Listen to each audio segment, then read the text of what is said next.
500% tariff लगेंगे क्या India के ऊपर, क्वेश्चन मार्क लगाया है। एक बिल आता है जिसको बिल को अब एक्ट बोला जाएगा, that is sanctioning Russia bill 2025। अब ये बिल जो यूएस का पार्लियामेंट है, जिसे आप कांग्रेस बोलते हो, वहां पे पास हो जाता है, फिर इसे बोला गया एक्ट। को स्पॉन्सर बथेरे थे, मेजोरिटी ने हाँ कर दी कि ये बिल पास होना चाहिए। अब इस बिल के अंदर क्या लिखा है, कुछ इंपॉर्टेंट टर्म्स अब आप पढ़ने वाले हो, जैसे नंबर 1 पे आएगा टैरिफ। टैरिफ के साथ ही आप एक और टर्म पढ़ोगे, दैट इज सैंक्शन। पहले इनको समझ लो, फिर उसके बाद इजी लगेगा। और यहीं से साइड प्रोडक्ट में आपसे मैं पूछूंगी एंटी डंपिंग ड्यूटी और साथ में काउंटर वेलिंग ड्यूटी, ये मैं लास्ट में पूछूंगी, याद करवा देना मुझे, ठीक है। अब देखो ये सैंक्शन आ गया। अब टैरिफ जो होता है हमेशा याद रखना, ये इंडिया आ गया, यहाँ पे आ गया आपका यूएस वाला पार्ट, दिस वन। यूएस और इंडिया का अगर ट्रेड देखोगे तो इंडिया ट्रेड सरप्लस है। ट्रेड सरप्लस का मतलब है हम ज्यादा चीजें उनको बेच रहे हैं रादर देन खरीदने से। याद होगा आपको 41 यूएस बिलियन डॉलर्स के पास हमारा ये ट्रेड जा चुका है। अब एक और टर्म आएगी, सैंक्शन के ही अंदर दो तरह का सैंक्शन होता है, एक प्राइमरी और दूसरा आता है सेकेंडरी। प्राइमरी में क्या किया जाता है, दो ही कंट्रीज इन्वॉल्व होंगी। यूएस ने डायरेक्टली बोला इंडिया को कि आपके ऊपर सैंक्शन लगा रहे हैं, इससे सिर्फ इंडिया ही इंपैक्ट होगा। सैंक्शन क्या है, एक ड्यूटी लगा दी पनिशमेंट के तौर पे, आपको ज्यादा पैसा देना पड़ेगा। प्राइमरी में आप देख रहे हो कि सिर्फ एक ही कंट्री की इन्वॉल्वमेंट आपको मिलेगी। यूएस ने बोला इंडिया को सैंक्शन लगा रहे हैं तुम्हारे ऊपर, तुमको अब ज्यादा पैसा देना पड़ेगा। यहाँ पे कोई तीसरी कंट्री इंडिया के ऊपर सैंक्शन लगे इंपैक्ट नहीं होती। पर फिर आते हैं आपके सेकेंडरी सैंक्शन। सेकेंडरी सैंक्शन में आप क्या देखोगे, तीन कंट्रीज इन्वॉल्व होंगी, मतलब मीडिएटर इन्वॉल्व होगा यहाँ पे भी एक तरह। ऊपर आ गया यूएस, जिसका डॉलर इस टाइम पे स्ट्रांग है, एक सुपर पावर आपने पढ़ा था। फिर आ गया इंडिया, वही है, China, very good, Brazil, China, और तीसरे पे आ गया रशिया। अब ये ऊपर जो तीनों कंट्रीज हैं, ये क्या खरीद रही थी रशिया से, क्रूड ऑयल। क्रूड ऑयल के साथ इंडिया का केस देखोगे तो हम यूरेनियम भी परचेज कर रहे थे फ्रॉम रशिया, और हमको सब्सिडाइज्ड रेट पे भी मिल रहा था। अब यूएस ने क्या बोला कि हम आपके ऊपर लगाएंगे सेकेंडरी सैंक्शन, मतलब अब आप अकेले इससे इंपैक्ट नहीं होंगे, एक और कंट्री है जो इंपैक्ट होने वाली है।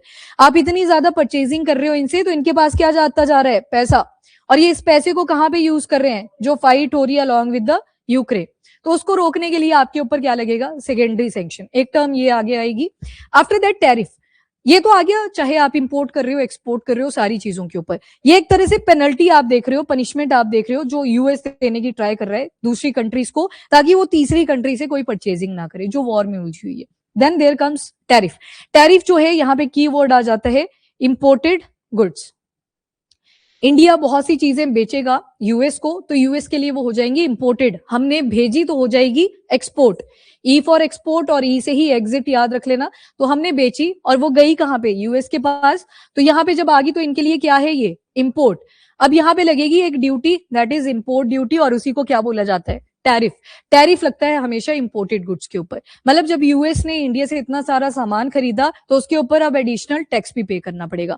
अब ये 500% जो टैरिफ है, इसकी बात तो अभी करी, इससे पहले दो और टैरिफ लग चुके हैं। एक आपने पढ़ा था रेसिप्रोकल टैरिफ। रेसिप्रोकल टैरिफ में क्या बोला यूएस ने, अजीब सी हरकतें कर रहा है, मैक्रोन है फ्रांस के, तो उनकी बड़ी ही गंदी मिमिक्री करी थी, मतलब सनक चुका है आदमी, वैसे वाली हालत हो रखी है।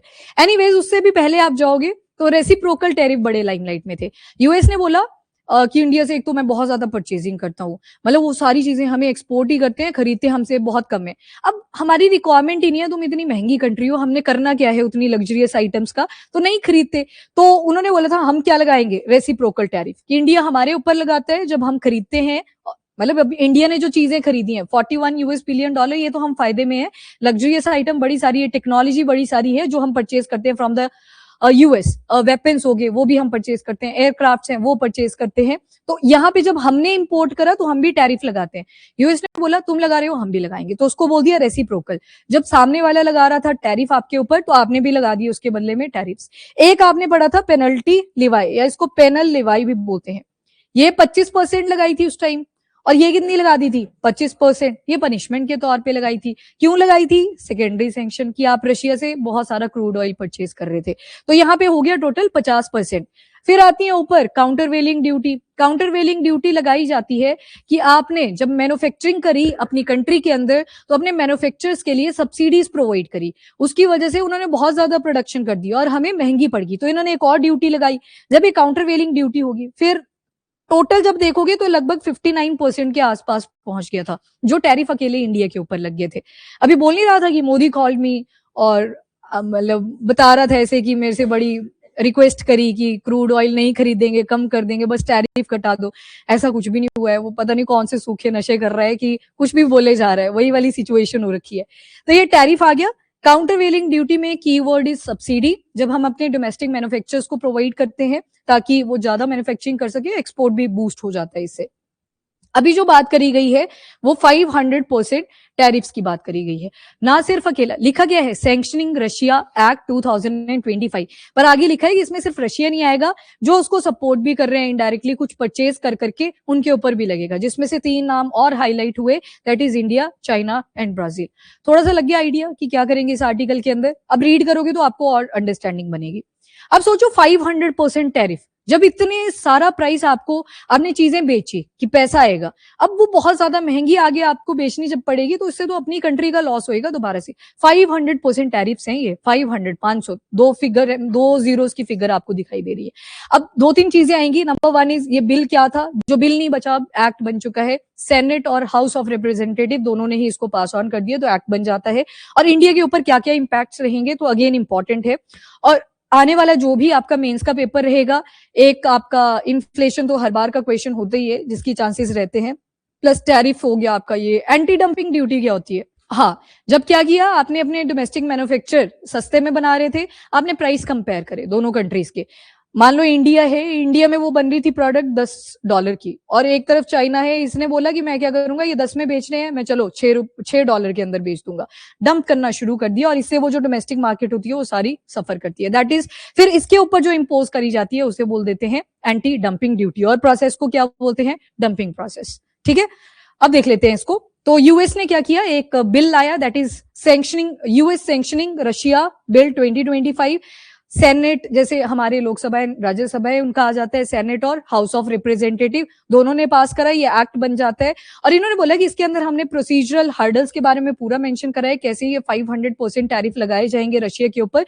और ऐसी कंट्रीज जो इनसे ऑयल परचेज कर रही हैं, याद रखना इंडिया ऑयल के साथ साथ यूरेनियम भी परचेज करता है, और चाइना आ गया, ब्राजील आ गया, ये भी इसके अंदर रहेंगे ताकि इनके ऊपर थोड़ा सा इकोनॉमिक प्रेशर बनाया जा सके। रीजन बिहाइंड, ये यूक्रेन के साथ फाइट कर रहे हैं जो रशिया वाले हैं, और यूएस बिल्कुल भी वेपन का सप्लाई नहीं कर रहा है यूक्रेन को, और कल को यूक्रेन से पैसा भी नहीं मांगेगा कि हमने तुमको वेपन दिए थे। सारा उल्टा है केस, वेपन की सप्लाई भी कर रहा है यूक्रेन को, और जब ये फ्री होंगे एक टाइम पे बोलेगा कि इतने सारे वेपन दिए थे याद कर। अब रिटर्न एकदम से यूक्रेन नहीं कर पाएगा, इकोनॉमी उनकी भी कहीं ना कहीं रिसेशन में गई, तो अब क्या होगा उस टाइम पे, मिनरल्स, वो जो मिनरल्स यूक्रेन में प्रेजेंट है, वो बोले चल पैसे नहीं देने तो एक काम कर, वो जो तेरे पास मिनरल थे वही देना शुरू कर दे। तो वहां पे भी आप यूएस की प्रेजेंस देखोगे कि मिनरल्स को खाने के लिए बैठ चुके हैं। टैरिफ और सैंक्शन ये पनिशमेंट के तौर पे होता है, रिस्ट्रिक्शन के तौर पे होता है, बट टैरिफ जो होता है ये इंपोर्टेड गुड्स के ऊपर स्पेशली होता है। इसके बाद आते हैं हिस्टोरिकल सोर्सेस। सबसे पहले तो 35 टू जो 40% आज के टाइम पे हम परचेजिंग कर रहे हैं क्रूड ऑयल की, वो कहां से आ रहा है, फ्रॉम रशिया ओनली। एक टर्म आपने और पढ़ी होगी, ब्रेंट क्रूड ऑयल। ये ब्रेंट क्या चीज है? हाँ, ये आपकी दुबई बेस्ड आ जाती है, जो बेंचमार्क सेट करते हैं कि प्राइसेस किस रेट पे चलेंगे। वेस्ट एशिया से या फिर यूएस से जब हम परचेजिंग करते हैं आज के टाइम पे ऑयल की, वो हमको महंगा पड़ जाता है। एक दिन याद होगा एलएनजी के साथ हमने फ्यूल की भी बात करी थी कि कितने कितने बैरल के हिसाब से प्राइसेस में, फंक्शनिंग में डिफरेंसेस आते हैं। तो ये जो 35 टू 40% है, ये क्रूड ऑयल आज के टाइम पे आप देखोगे फ्रॉम रशिया ही आ रहा है टुवर्ड इंडिया। इसी के साथ यूरेनियम भी हम खरीद रहे हैं, और इंडिया के जो एक्सपोर्ट है टुवर्ड यूएस वो भी इंक्रीज हुए थे, क्योंकि हमसे काफी सारी चीजें वो परचेज करते हैं। अब रशिया एक्ट ये जो आया, सैंक्शनिंग रशिया एक्ट, इससे क्या क्या इंपैक्ट्स पड़ने वाले हैं? तो नंबर 1 इज ये पास कैसे हुआ, तो बाय पार्टीशन सपोर्ट के साथ। बाय मतलब 2, पार्टीशन मतलब पार्टीज यहाँ पे, तो दोनों ही, जो रूलिंग पार्टी है और जो अपोजिंग पार्टी है, दोनों ने इस बिल को सपोर्ट करा था। इस वजह से इतना इजीली ये पास कर जाता है। और क्यों पास करा गया? ताकि प्रेशर बनाया जा सके रशिया के ऊपर विद रिस्पेक्ट टू कि ये यूक्रेन के साथ कॉन्फ्लिक्ट में ना इन्वॉल्व हो। यूएस का मानना है कि जो पैसा रशिया के पास आ रहा है because of the crude oil, वो किस में यूज कर रहे हैं, वेपन्स बनाने में। कल परसों जैसे आपने एक और मिसाइल भी पढ़ी थी जो बेलारूस में डिप्लॉय करी थी, ऑर्शनिक मिसाइल, बैलिस्टिक मिसाइल याद होगी आपको, हाइपरसोनिक थी और इंटरमीडिएट रेंज की थी, 5,000 किलोमीटर की रेंज थी उसकी। तो इनका मानना है कि रशिया कर रहा है जो भी कर रहा है, यूक्रेन कुछ नहीं कर रहा है। आफ्टर दैट ये जो बिल है इसके अंदर वही चीज बोली कि एनर्जी के ऊपर थोड़ा सा स्ट्रेस डालना है। एनर्जी सेक्टर, गैस होगी, ऑयल हो गया, मिनरल्स हो गए, रशिया में भी ठीक ठाक है। गैस की सप्लाई आप देखोगे वैसे तो यूरोप में भी जाती है, कायदे से तो यूरोप भी लिखना चाहिए था फिर इनको। जब रेसिप्रोकल और जो पेनल्टी लिवाए आपने अभी पढ़ी, जब ये इंपोज करी गई थी तो रशिया ने पूरा पर्चा खोला था, यूएस कितनी परचेजिंग हमसे कर रहा है। 2021 से 25 तक का पूरा डेटा उन्होंने रिवील करा था। अलॉन्ग विद दिस ध्रुजवा पाइपलाइन आपको याद होगी, यूक्रेन ने देखा कि यूरोपियन कंट्री में गैस को भी सप्लाई कर रहे हैं रशिया वाले, पैसा भी तो आ रहा है इनडायरेक्टली, उन्होंने ध्रुजवा पाइपलाइन पे ड्रोन ही फोड़ दिया, मतलब वहां पे उसको ब्लास्ट करवा दिया, फिर वो रुक गई थी सप्लाई। तो कहीं ना कहीं वो जो फ्लो हो रहा था पैसे का टुवर्ड रशिया वो भी रुक जाता है। तब तो होना तो कायदे से यूरोप भी होना चाहिए था इसमें, परचेजिंग तो वो भी कर रहे हैं गैस की, और बहुत ज्यादा डिपेंडेंसी है गैस के ऊपर यूरोपियन यूनियन की toward Russia. Expansion of secondary sanction, ये मैंने आपको बता दिया, जब 3 कंट्रीज का एक सीक्वेंस बनता है ताकि दोनों ही कंट्रीज वहां पे इंपैक्ट हो। देन एग्जीक्यूटिव पावर इंक्रीज होती हुई दिखेंगी क्योंकि दोनों ही हाउसेज ने ये रिस्ट्रिक्शन के लिए सपोर्ट कर दिया है कंट्री में। अब आते हैं इससे इंडिया और यूएस के रिलेशन पे क्या क्या इंप्लीकेशन बनेगी।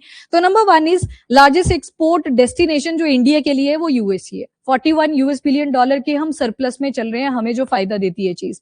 हाउएवर ये जो 500% टैरिफ का थ्रेट है, ये वही बात है कि पहले उसने सपना देख लिया, मोदी ने मुझे कॉल करी और बोला कि प्लीज मेरे साथ ऐसे मत करो, इतने टैरिफ इंपोज मत करो, हम क्रूड ऑयल परचेज करना बंद कर देंगे। वो पहले से सपना देख चुका होता है और फिर बाद में ऐसा कोई टैरिफ ले आता है जिससे एक्चुअल में कंट्री फिर डर जाती है। 500% टैरिफ तो बहुत ही ज्यादा चले गए। कहीं बोलेगे WTO कहाँ सोया हुआ है, तो वो एक्चुअल में ही सोया हुआ है, उसको जगाने की जरूरत है चेयर पे कि उठो, थोड़ा ट्रेड के ऊपर चेक रखो कि ये टैरिफ्स क्या चल रहे हैं। पर WTO का ओरिजिन जब आप देखोगे 1945 का time period, Brayton would conference होता है, फिर GATT बॉडीज आप पढ़ते हो, फिर जाके 1990s में जाके ये वर्ल्ड बैंक का प्रॉपर एस्टेब्लिशमेंट होता है। पर बैकिंग किसकी थी, फिर से यूएस की थी। तो ऑब्वियस सी बात है, इंस्टीट्यूशन भी उन्हीं के बिलोंग करते हैं, तो आप कैसे कंट्रोल कर लोगे। देन इकोनॉमिक इंप्लीकेशन, बहुत सारी चीजें हैं जो इंडिया बेचता है, जैसे टेक्सटाइल है, फार्मास्यूटिकल है, इंजीनियर्ड गुड्स हैं, जेम्स हैं, ज्वेलरी हैं, ये सारी चीजें इंडिया भेजता है टुवर्ड यूएस। काफी सारा नेगेटिव नोट पे ही हम इसको देखेंगे अगर ये 500% टैरिफ इंपोज कर दिए जाते हैं। लॉन्ग टर्म जो ट्रेड कॉन्ट्रैक्ट है उसमें भी डिसरप्शन आएगी, प्लस जो इन्वेस्टमेंट है वो भी कहीं ना कहीं पीछे हटेंगी फ्रॉम इंडिया की। ऑलरेडी बड़े सारे टैरिफ लग रखे हैं, उतना ज्यादा प्रॉफिट अपने को जनरेट नहीं हो पाएगा। इंडिया का energy security and dependency on Russian crude oil, पीछे आपने देखा 35 to 40% जो डिपेंडेंसी है इस टाइम पे क्रूड ऑयल को लेके वो रशिया के ऊपर है। इसका मतलब ऐसा नहीं है कि वेस्ट एशिया से नहीं परचेज कर रहे, पर ऑप्शन देखोगे तो वो कहीं ना कहीं सिकुड़ती जा रही है। पहले वेनेजुएला से परचेज कर लिया करते थे, वहां पे सैंक्शन लगे तो हमें पीछे हटना पड़ा, बीच में ONGC पीछे हटी थी, आपने देखा स्टेक्स बहुत सारे परचेज करे थे। स्टेक्स जब परचेज करे होते हो तो आपका पैसा भी वहां पे रह जाता है। 500 मिलियन US डॉलर वो आज तक वहीं पे फंसा है ONGC का, गवर्नमेंट ओन्ड बॉडी आ गई, इस वजह से 500 मिलियन US डॉलर बहुत बड़ी रकम होती है। फिर आपने देखा कहीं ना कहीं रिलायंस ने 2023 में एंट्री करने की ट्राई करी वेनेजुएला से कि थोड़ी थोड़ी परचेजिंग करना शुरू करते हैं। दोबारा से यूएस ने आंख दिखा दी कि नहीं, दोबारा मत परचेज करना, सैंक्शन लगा दूंगा, तो वहां से हमारी ऑप्शन घटी। फिर आते हैं वेस्ट एशिया। वेस्ट एशिया में जो जैसे वेनेजुएला का क्रूड ऑयल है ना, उसको जब प्रोड्यूस करा जाता है तो उसमें मैन्युफैक्चरिंग की कॉस्ट बहुत ज्यादा आ जाती है। थोड़ा ज्यादा ही क्रूड है, मतलब ज्यादा ही रॉ मटेरियल उसमें आपको मिलेंगे, इंप्योरिटीज बहुत ज्यादा है। वेस्ट एशिया और यूएस वाली साइड में जब आप आओगे तो वो जो क्रूड ऑयल है वो बेटर क्वालिटी का आपको मिलना शुरू हो जाता है, तो उसकी प्राइसिंग भी इंक्रीज कर जाती है। रशिया के ऊपर मजबूरी थी सस्ते में बेचना कि अगर फ्यूल की सप्लाई चलती रहेगी, क्योंकि इंडिया की तो 85% to 90% डिपेंडेंसी ऑयल की सारी एक्सपोर्ट के ऊपर है। अपने पास है ही कितने ऑयल फील्ड, छोटे छोटे ऑयल फील्ड हैं, जैसे गंधार ऑयल फील्ड भी अभी न्यूज में बन रखा था। गंधार कहाँ पे आएगा, कौन से एरिया में होगा, सोचो। ये आ गया अफगानिस्तान, पर इंडिया के अंदर कहाँ पे ये लोकेशन होगी, क्योंकि अब अफगानिस्तान तो गया, अखंड भारत तो बचा नहीं, पाकिस्तान भी गया, पार्टीशन हो गया। ये गुजरात में लोकेटेड है, एक लोकेशन है, हाँ, वो डिप्लीट हो चुके हैं पूरे ऑयल फील्ड्स। अब ट्राई करी जा रही है कि जो वहां पे कार्बन डाइऑक्साइड बची थी उसे कैप्चर करेंगे, स्टोर करेंगे, ये ट्राई वहां पे चल रही है। मतलब डिप्लीटेड है, पब्लिक की डिमांड को हम मीटअप नहीं कर सकते उतने से ऑयल के साथ, तो परचेजिंग ही होती है जितनी भी होती है, कॉस्ट का फर्क पड़ता है। इसी वजह से रशिया ने जैसे बोला सब्सिडी पे बेचेंगे, फटाफट से हमने खरीदना शुरू कर दिया। खैर मार्केट में प्राइस के ऊपर तो कोई नेगेटिव इम्पैक्ट नहीं आया कि आपको सस्ते में ऑयल मिला, पर स्टेबिलिटी आपने देखी होगी, उसी प्राइस के इर्द गिर्द 1 रुपए या 2 रुपए का फर्क पड़ रहा था। तो ये सारी चीजें रशिया से हमने जब डिस्काउंटेड प्राइस के ऊपर परचेजिंग करी तब खरीदा। इसके अलावा बात आती है सॉवरेनिटी की, जो हमारी एक्सटर्नल अफेयर मिनिस्ट्री ने भी बोला कि हमारी चॉइस है हमने किससे ऑयल परचेजिंग करनी है, हमारी डिपेंडेंसी इतनी ज्यादा है ऑयल के ऊपर। तो वेस्टर्न सैंक्शन लगे जब वो 50% आपने पढ़े, रेसिप्रोकल भी पढ़ा और दूसरा पैनल लिवाई भी पढ़ा, तो उसमें आपने क्या देखा कि उसके बाद भी हम परचेजिंग करते रहे क्योंकि हमारा इंटरनल अफेयर था, हमारा मैटर था वो। पर ये 500% तो अब ज्यादा ही फिगर कर जाती है, तो थोड़ा सोचने वाली बात है। नेक्स्ट इज रीजन क्या थे, तो आई थिंक वो क्लियर है आपको। डोमेस्टिक इन्फ्लेशन ना हो जाए, इस वजह से हम वहां से परचेजिंग कर रहे थे। डाइवर्सिफिकेशन कर रहे हैं, इवन वेस्ट जो एशियन सप्लायर है, अरब पेनिनसुला में जो आप कंट्रीज देखते हो, उनसे भी परचेजिंग करते हैं। कुछ गैस डील्स थी जो ईरान के साथ भी हमने करी थी, सैंक्शन की वजह से डर गए थे। कुछ अटैक्स चल रहे थे उस टाइम पे, ईरान और इजराइल के कॉन्फ्लिक्ट अपने में थे, तो ये प्रॉब्लम्स रही हैं वेस्ट एशिया के साथ भी। देन चैलेंजेस क्या क्या आ रहे हैं, तो अब रशिया से अगर एकदम से रोकेंगे हम परचेजिंग तो प्राइस तो एकदम से बढ़ेंगे क्योंकि वेस्ट एशिया की तरफ डिपेंडेंसी होगी, ऑलरेडी हमको महंगा मिलेगा तेल, और फिर पब्लिक को भी वो महंगा ही जाएगा, सस्ते में नहीं बिकेगा कभी, महंगाई बढ़ती हुई दिखेगी आपको। तो इन्फ्लेशन के ऊपर नेगेटिव इंपैक्ट आएंगे, प्राइस शॉक्स लग सकते हैं। जियोपॉलिटिकल डायमेंशन, तो यही बोला गया कि जब ब्लॉक्स भी बने थे दो, तो इंडिया ने बीच वाला रास्ता अडॉप्ट करने की ट्राई करी थी, रादर देन की सभी के ऊपर हम एक पार्टी में जाएं, वेदर विद रशिया या फिर यूएस, सभी के साथ ट्रेड, अपने बायलेटरल रिलेशन हमने मेंटेन करने की ट्राई करी थी। सो दैट्स ऑल, इस आर्टिकल में इतना ही था। बाकी way forward I think clear है। डाइवर्सिफिकेशन करने की जरूरत है। ऑयल की डिपेंडेंसी ज्यादा क्यों है, मशीन्स में यूज होता है, बाकी आपके व्हीकल्स आगे सबसे ज्यादा एक्सप्लॉइटेशन वहीं पे होती है। आपको मैंने एक दिन बताया भी था, विंड एनर्जी आ गया, सोलर एनर्जी आ गई, हाइड्रोथर्मल, जियोथर्मल, उसको आप वे फॉरवर्ड के अंदर एंटर इन कर सकते हो कि और भी एनर्जी के रिसोर्सेज है। अब व्हीकल्स के लिए इलेक्ट्रिकल व्हीकल बोल रहे हैं, पर अगेन वो जो मिनरल है वो खरीदना पड़ रहा है अपने को, क्रिटिकल मिनरल्स उसमें लग रहे हैं, लिथियम एंड ऑल, तो वो सारी प्रॉब्लम्स है। इसी के साथ फॉसिल फ्यूल को कट करने की बात भी इंडिया ने करी है। 2030 के टारगेट हैं, 2047 के टारगेट हैं, 2070 का टारगेट है नेट जीरो एमिटर्स। जितना प्रोड्यूस करेंगे उतना ही एब्जॉर्ब भी करवा देंगे, मतलब जो कार्बन प्रोड्यूस होगी। सो ये सारा था आपका 500% टैरिफ को लेके। अब ये जो पहली लाइन है ये बस आपके आर्टिकल के बारे में। अगली लाइन में आपका क्वेश्चन है कि ये जो यूनिलेटरल सैंक्शन होते हैं इनके क्या क्या इंपैक्ट इंडियन इकोनॉमी पे पड़ेंगे। स्ट्रेटेजिक ऑटोनॉमी के ऊपर आपने कमेंट करना है। फॉरेन पॉलिसी, वो जो बताया despite western sanction and all, उसके बारे में बताना है। एंड इंडिया क्या कर सकता है अपने नेशनल इंटरेस्ट को प्रोटेक्ट करने के लिए। अभी ये तो नहीं कर सकता ना कि ऑयल की डिपेंडेंसी एकदम से कम होगी, ये भी नहीं कर सकता कि इन्फ्लेशन रेज कर जाए, हम किसी और कंट्री से परचेजिंग करना शुरू कर देते हैं। साथ में ऑल्टरनेटिव्स लाई जा सकते हैं कि जो बाकी के एनर्जी सेक्टर हैं उन पे फोकस करना शुरू करा जाए। दोबारा से मिनरल पे मत आना, क्योंकि मिनरल दोबारा से हम खरीदेंगे तो वो तो प्रॉब्लम को ही आप रेज करोगे। तो जो बाकी के ऑल्टरनेटिव एनर्जी सोर्सेज है उनके ऊपर आप पॉइंट्स ऐड ऑन कर सकते हो वे फॉरवर्ड के अंदर।